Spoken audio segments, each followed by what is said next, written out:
જામનગર ખાતે બ્રહ્મ social group દ્વારા ગણેશ ચતુર્થીના પાવન દિવસે લાડુ આરોગવાની સ્પર્ધાનું સફળ આયોજન કરવામાં આવ્યું। ઓપન સૌરાષ્ટ્ર મોદક સ્પર્ધાનું 59માં સ્પર્ધકોએ ભાગ લીધો હતો।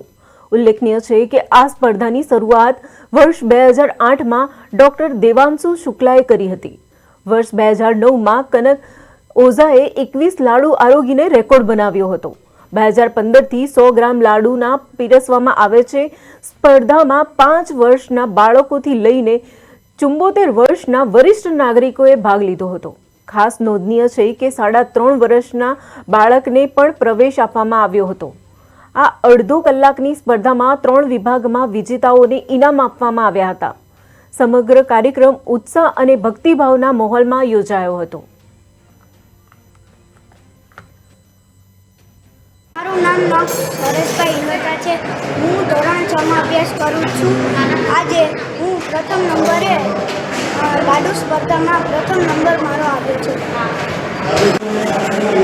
મારું નામ પદ્મિની કિરીટ ગજેરા છે। હું અહીંયા અમારા જામનગરમાં બ્રહ્મ સોશિયલ ગ્રુપ તરફથી 18 વર્ષે આયોજન થાય છે લાડુ સ્પર્ધાનું।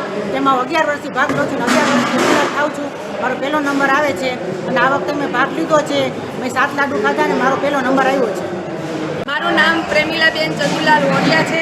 હું 3 વર્ષથી લાડુ સ્પર્ધામાં પાર્ટિસિપેટ કરી રહી છું। મેં પહેલા વર્ષે 9 લાડુ ખાઈને તૃતીય નંબરે લીધો। બીજા વર્ષે 9 લાડુ ખાઈને ટાઈ થઈ હતી, એમાં પણ તૃતીય નંબર લીધો। આ વર્ષે પણ 6 લાડુ ખાઈને તૃતીય નંબર ઉપર આવેલી છું। મારું નામ વ્યોમ ધવલભાઈ ઉપેન્દ્રભાઈ વ્યાસ છે। આજે હું 2nd સ્ટાન્ડર્ડમાં ભણું છું। આજે લાડુ સ્પર્ધામાં મારો 2રો નંબર આવ્યો।